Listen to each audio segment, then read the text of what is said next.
আসসালামু আলাইকুম ওয়া রাহমাতুল্লাহ। দর্শক বন্ধুরা কেমন আছেন?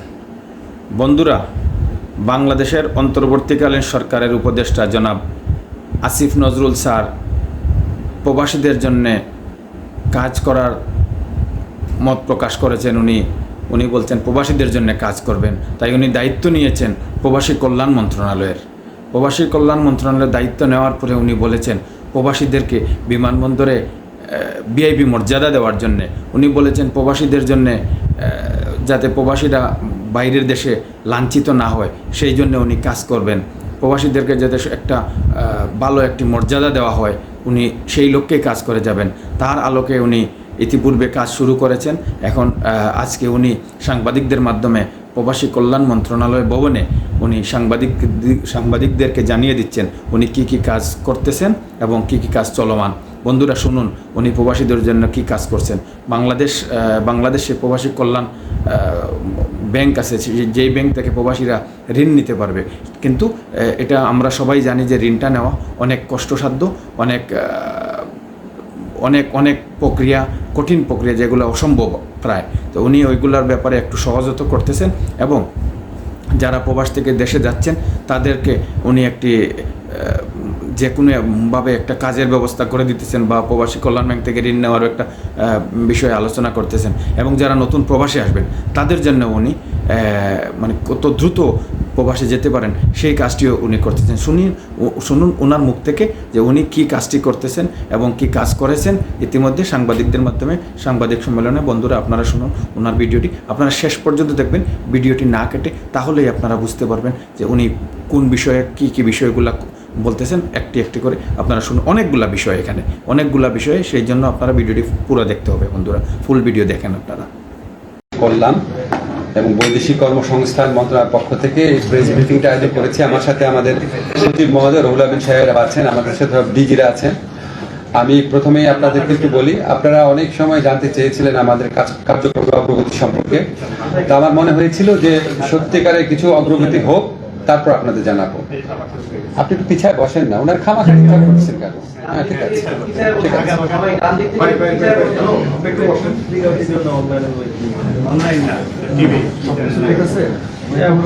ঠিক আছে, আপনি একটু সাইড থেকে নেন না, সবাইকে সহযোগিতা করেন। আচ্ছা ঠিক আছে। আচ্ছা, তো আমাদের কাছে মনে হয়েছিল একটু অগ্রগতি হলে আপনাদের জানাবো। তো আমি যখন প্রথম এই মিনিস্ট্রিতে আসার পর আমার এখানে যারা মিনিস্ট্রিতে আছেন তারা আমাকে যেভাবে সহযোগিতা করেছেন আমি খুবই কৃতজ্ঞ ওনাদের প্রতি। অনেক সময় আমরা শনিবার দিন অফিস করেছি এখানে, এমনকি প্রথম শুক্রবারও আমরা অফিস করেছি। রাত্রে ওনারা যখন যে জিনিস জানতে চেয়েছি হেল্প করেছেন।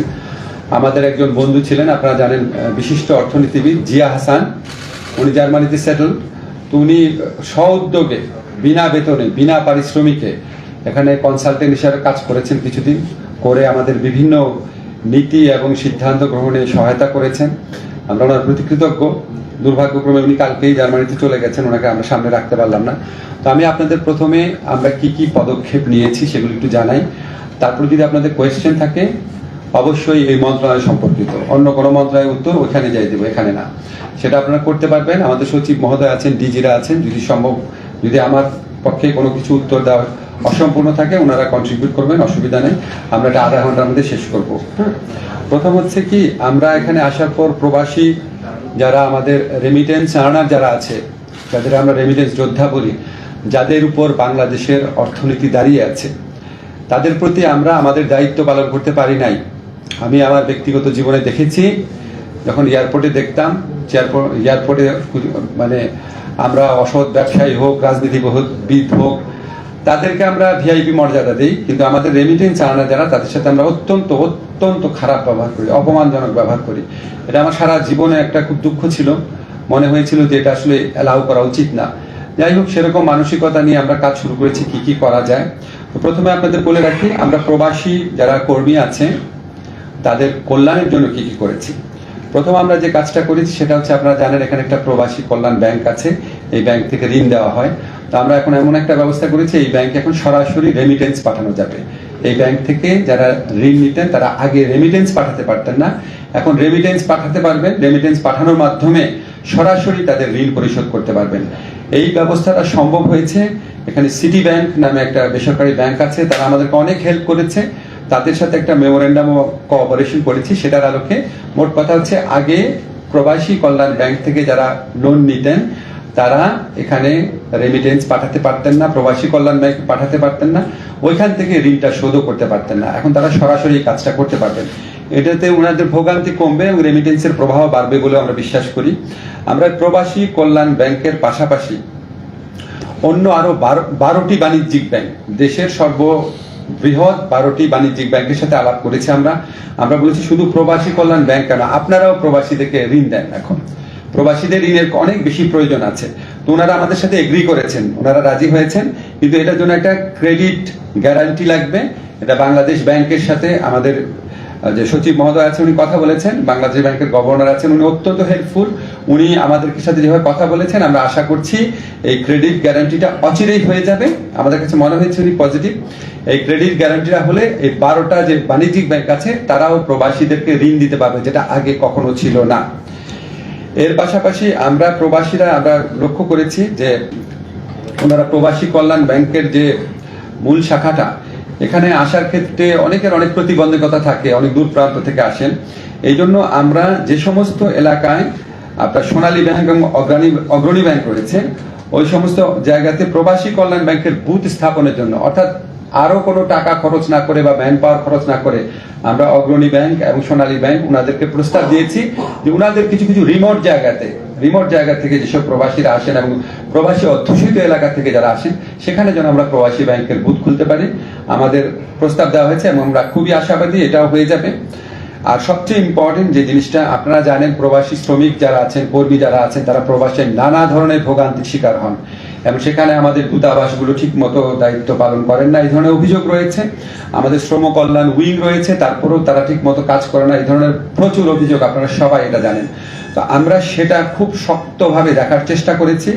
আমরা এই দূতাবাস সমূহে এই শ্রম কল্যাণ উইংকে আমরা ফর্ম ছাপিয়ে পাঠিয়ে দিচ্ছি যে এখন থেকে তাদের ওখানে কতগুলা কমপ্লেইন আসলো, কে কমপ্লেইন করলো, কমপ্লেইন যে করেছে ওনার ফোন নাম্বার কি, নাম কি, এবং ওই কমপ্লেইনের ব্যাপারে উনি কি ব্যবস্থা নিয়েছেন, এটা আমাদেরকে নিয়মিতভাবে রিপোর্ট করবেন।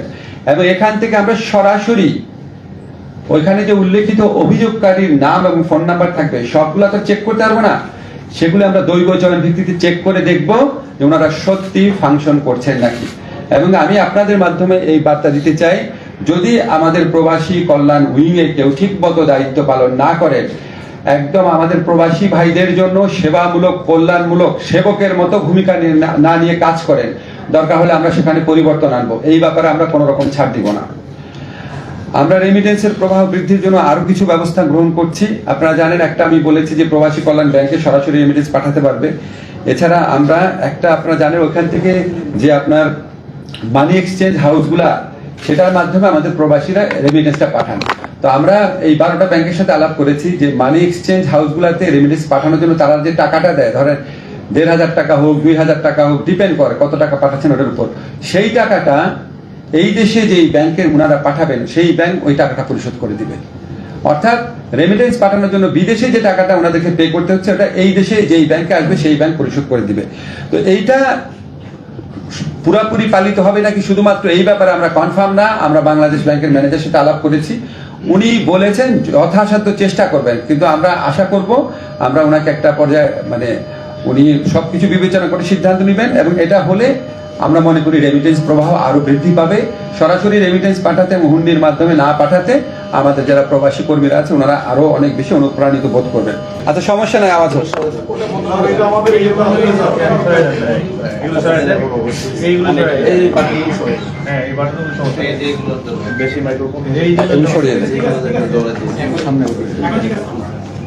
আচ্ছা, এগুলি ছাড়া আপনার রেমিটেন্সের প্রবাহ বৃদ্ধির জন্য আমরা আরেকটা পদক্ষেপ হাতে নিয়েছি, সেটা হচ্ছে ওয়েজ আর্নার বন্ড ক্রয়ের ক্ষেত্রে এখন সর্বোচ্চ সীমা হচ্ছে 1 কোটি টাকা। আমরা সেটা বাতিল করার প্রস্তাব করেছি। এগেইন বাংলাদেশ ব্যাংকের অনুমোদন লাগবে, সহায়তা লাগবে। আমাদের মনে হয়েছে উনি এটা করে দিবেন, বেশ পজিটিভলি উনি এটা নিয়েছেন। আর কোনো ক্রয় সীমা থাকবে না, ওয়েজ আর্নার বন্ডের মাধ্যমে অনেক বেশি রেমিটেন্স পাঠানো যাবে। বৈদেশিক কর্মসংস্থান বৃদ্ধি অনেক বড় একটা চ্যালেঞ্জ, আপনারা এটা খুব ভালো করে জানেন। আমরা এক্ষেত্রে খুব সাফল্য অর্জন করতে পারি নাই, বাট কিছু কিছু ক্ষেত্রে সাফল্য হয়েছে। সৌদি আরবেতে 200 জন নার্স পুরুষ ও মহিলা প্রেরণের জন্য MOU স্বাক্ষরিত হয়েছে। ইটালির অর্থ মন্ত্রণালয় একটা প্রকল্পের আওতায় 250 জন দক্ষ কর্মী পাঠানোর ব্যবস্থা হচ্ছে। জাপানে একটা প্রতিষ্ঠানকে লেটার অফ ইন্টেন্ট দেওয়া হয়েছে। আমরা দাবি করছি না এগুলি খুব উল্লেখযোগ্য অগ্রগতি, বাট শুধু বলছি যে এই ক্ষেত্রে আমাদের কার্যক্রম অব্যাহত রয়েছে। আর আরেকটা জিনিস আপনাদের বলি, আমাদের এখানে প্রবাসী কর্মীদের বিদেশে পাঠানোর ব্যাপারে অনেক ভোগান্তি হয়, অনেক টাইম লাগে, এটা একটা চিরাচরিত কমপ্লেন। তো আমরা ইনভেস্টিগেট করে দেখলাম যে এখানে প্রবাসীরা বিদেশে যেতে চাইলে 3টা স্তরে অনুমোদন লাগতো। একটা হচ্ছে কনসার্ন দূতাবাসের, ধরুন সৌদি আরবে পাঠাতে হলে সৌদি আরবে দূতাবাসের, তারপর হচ্ছে মন্ত্রণালয়ের, তারপর হচ্ছে BMET প্রশিক্ষণ ব্যুরো। তো আমরা এখন থেকে মন্ত্রণালয় আর কোনো ভূমিকাই পালন করবে না, এখন থেকে 2টা জায়গায় অনুমোদন নিতে হবে। তো 3টা জায়গার পরিবর্তে যখন 2টা জায়গায় অনুমোদন নিতে হবে, তাহলে প্রবাসীদের এই বিদেশে যাওয়ার ক্ষেত্রে অনুমোদন প্রক্রিয়া যে ভোগান্তি, সেটা আমাদের হিসাব মতে অনেক কমবে এবং 15 থেকে 30 দিন সময় কমে যাবে। লিড টাইম আমরা বলি, ওনাদের যাওয়ার প্রস্তুতির যে সময়টা, সেটা যদি 3 মাস লাগতো আগে, এখন আমরা আশা করি এটা 2 থেকে 2.5 মাস লাগবে বড় জোর। আমরা চেষ্টা করবো অন্তত 1 মাস কমানোর জন্য। বাট আপনাদেরকে কনফার্ম করছি, মন্ত্রণালয়ের অনুমোদনের প্রক্রিয়া থাকবে না, এটা আমরা প্রয়োজনীয় আইন সংস্কার করে ফেলেছি। সেকেন্ড যে জিনিসটা হচ্ছে, এটা আপনারা সবাই জানেন যে প্রবাসীদের ক্ষেত্রে অনেক বড় একটা কমপ্লেইন থাকে, ওনাদের বাইরে পাঠানোর ক্ষেত্রে যত না খরচ অফিসিয়াল, তার চেয়ে অনেক বেশি খরচ হয়। এবং এই জন্য এজেন্ট, সাব এজেন্ট, এজেন্টের এজেন্ট, সাব এজেন্ট, অনেক স্তরে দালালদের দৌরাত্মের কথা আপনারা শুনেছেন। তো আমরা এটাকে মিনিমাইজ করার জন্য আমরা একটা প্রক্রিয়া ভেবেছি। আমরা এখন থেকে এজেন্ট, সাব এজেন্ট যারা আছেন, সাব এজেন্ট বিশেষ করে, এজেন্টরা তো আমাদের এখানে নিবন্ধিতই, সাব এজেন্ট যারা আছেন, ভদ্র ভাষায় সাব এজেন্ট বললাম, মানে যাদেরকে আপনারা অনেক সময় দালাল বলেন, বাট তাদের মধ্যে ভালো লোক আছেন, খারাপ লোক আছেন, আমরা ওনাদেরকে রেজিস্ট্রেশন করে দিব। রেজিস্ট্রেশন করে দিলে ওনারা একটা জবাবদিহিতার প্রক্রিয়ার মধ্যে থাকবেন। এবং আমরা আশা করব, আজকে বাইরের নেতৃবৃন্দ আছেন, ওনাদেরকে বোঝানোর চেষ্টা করব, ওনারা যদি আমাদের সাথে সহযোগিতা করেন, ইনশাআল্লাহ আমরা এই সাব এজেন্টদের দৌরাত্ম অনেকাংশে কমাতে পারবো। এই দৌরাত্ম কমানো গেলে বিদেশে যাওয়ার যে অহেতুক যে অতিরিক্ত টাকা দিতে হয়, সেটা কিছুটা হলেও কমবে, আশা করি অনেকাংশে করবে। এবং আমি আশা করি বাইরের নেতৃবৃন্দ আছেন, ওনারা সহযোগিতা করবেন, এটা আমরা করতে পারবো। আরেকটা জিনিস আমরা করার চিন্তা করছি, এবং এটা অবশ্যই করব, রিক্রুটিং এজেন্টদেরকে এখন আমরা সার্টিফিকেশন করব। ওনাদের পারফরমেন্সের ভিত্তিতে, ওনাদের অভিজ্ঞতার ভিত্তিতে, ওনাদের পাস্ট রেকর্ডের ভিত্তিতে আমরা ওনাদেরকে ক্যাটাগরাইজ করব। যে ক্যাটাগরি A রিক্রুটিং এজেন্ট হচ্ছে এটা, ক্যাটাগরি B হচ্ছে এটা, ক্যাটাগরি C হচ্ছে এটা।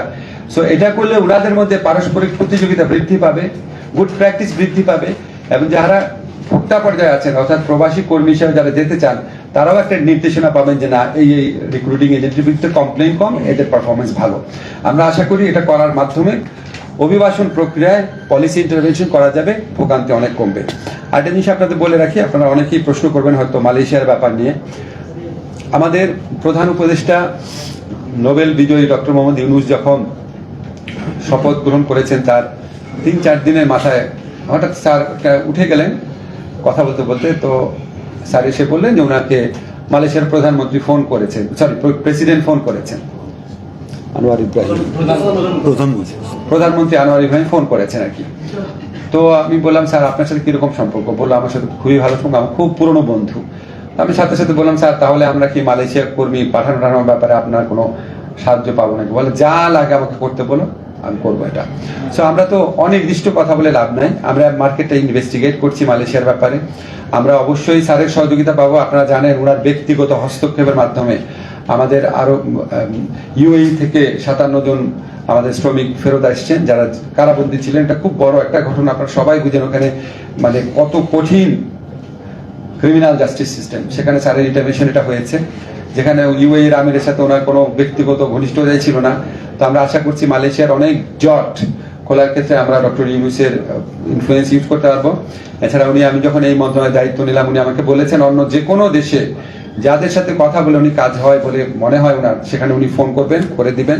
তো আমরা আশা করি ওনাকে সরাসরি এখন প্রস্তাব দেয়নি, বিকজ আমাদের ফিল্ড লেভেল স্টাডিটা মোটামুটি করেছি। আমরা ওনার মাধ্যমে আগামী মাস 2-এর মধ্যে শ্রম বাজার সম্প্রসারণে বড় নিউজ আপনাদেরকে দিতে পারবো। এটা হচ্ছে আরেকটা জিনিস ছিল, সেটা হচ্ছে লাস্ট এটা আপনাদের খুব আনন্দের সাথে জানাতে চাই, আমাদের যারা প্রবাসী শ্রমিক, যারা এই ছাত্র জনতার বৈষম্য বিরোধী আন্দোলনের সাথে সংহতি জানিয়ে নিজেদের জীবন এবং জীবিকাকে রিস্কের মুখে ফেলে ওনারা কতজন একটা হয়েছে 87 জন। ওনারা জীবন এবং জীবিকার ঝুঁকি নিয়ে ওখানে কারাবরণ করেছেন। আমরা ওনাদের এই স্যাক্রিফাইসটা সবাই মনে রেখেছি। আমি দেখেছি ওনারা যখন দেশে ফিরে আসার সিদ্ধান্ত হয়েছে, আপনারা সবাই, পত্রিকা যারা আছেন, সাধারণ মানুষ সবাই কি পরিমাণ উচ্ছ্বসিত হয়েছেন। আজকে আপনাদেরকে আরেকটা গুড নিউজ দিতে চাই, আমরা প্রবাসী কল্যাণ মন্ত্রণালয়ের পক্ষ থেকে ওনাদের পুনর্বাসনের ব্যবস্থা করব। আমাদের অলরেডি 87 জন এর সাথে যোগাযোগ হয়েছে। 87 জনের সাথে যারা ফিরে এসছেন, আপনারা জানেন 57 জন না, আরো অনেকেই বন্দী ছিলেন, অনেকেই ফিরে আসছেন। 87 জনকে আমরা এনলিস্ট করতে পেরেছি। আমরা ওনাদেরকে কর্মসংস্থানের ব্যবস্থা করব বাংলাদেশে। ওনাদের প্রতি এটা আমাদের দায় মনে করি। বাংলাদেশে আমরা প্রবাসী কল্যাণ ব্যাংকের প্রবাসী কল্যাণ যে স্কিম আছে বিভিন্ন আমাদের ওই মন্ত্রণালয়ের মাধ্যমে, আমাদের ব্যাংক আছে, আমাদের একটা বোর্ড আছে, কল্যাণ বোর্ড আছে, আমাদের বিএমইটি আছে, যেখানে আমাদের মোট কথা আমাদের মন্ত্রণালয়ের মাধ্যমে তাদেরকে কর্মসংস্থান, মানে চাকরি হোক, ব্যবসার উদ্যোগ হোক, সেটার ব্যবস্থা করব। দরকার হলে আমরা এখানে যারা প্রাইভেট সেক্টর আছেন, যারা খুব মানব কল্যাণের কাজ করেন, তাদের সাথে যোগাযোগ করব। এমনও আমরা চিন্তা করেছি যে ওনাদেরকে আমরা একটা সিড মানি দিয়ে, আমাদের প্রবাসী কল্যাণ ব্যাংক থেকে যদি করার স্কোপ থাকে, আমরা ওনাদের উদ্যোক্তা হওয়ার যদি ওনাদের ইচ্ছা থাকে, সেখানেও আমরা ওনাদেরকে সহযোগিতা করব। যদি প্রয়োজন হয় আমরা এখানে যে আপনারা জানেন গ্রামীণের আওতায় গ্রামীণ ব্যাংকের যে ফরম্যাট রয়েছে, তাদের বিভিন্ন উদ্যোক্তা কর্মসূচি রয়েছে, দরকার হলে তাদের সাথে পার্টনারশিপে কাজ করব। মূল কথা হচ্ছে আমরা ওনাদেরকে বিকল্প কর্মসংস্থানের ব্যবস্থা করব। বয়েসেলের মাধ্যমে সম্ভব হলে বিদেশে পাঠানোর চেষ্টা করব, অন্য কোনো দেশে। একটা দেশে তারা যেতে পারে না, হয়তো অন্য দেশে পারবে। সম্ভব না হলে আমরা আমাদের প্রবাসী কল্যাণ মন্ত্রণালয়ের উদ্যোগে নেতৃত্ব দিয়ে অবশ্যই তাদের কর্মসংস্থানে আমরা সর্বাত্মক প্রচেষ্টা গ্রহণ করব। ধন্যবাদ আপনাদের। যদি কোনো স্পেসিফিক প্রশ্ন থাকে। ধন্যবাদ বন্ধুরা, আমার এই ভিডিওটি ফুল দেখার জন্য আপনাদের অসংখ্য ধন্যবাদ। বন্ধুরা, আমার ভিডিওটি যদি ভালো লেগে থাকে তাহলে আপনারা কমেন্টের মাধ্যমে জানিয়ে দিবেন, আর সাবস্ক্রাইব করে আমার সাথে থাকবেন বন্ধুরা, যাতে আরও ভিডিও আমি দিলে আপনারা ভিডিওগুলো নোটিফিকেশন পেয়ে যান। সেই জন্য বেল আইকনটি অন করে রাখবেন। ধন্যবাদ, ভালো থাকবেন।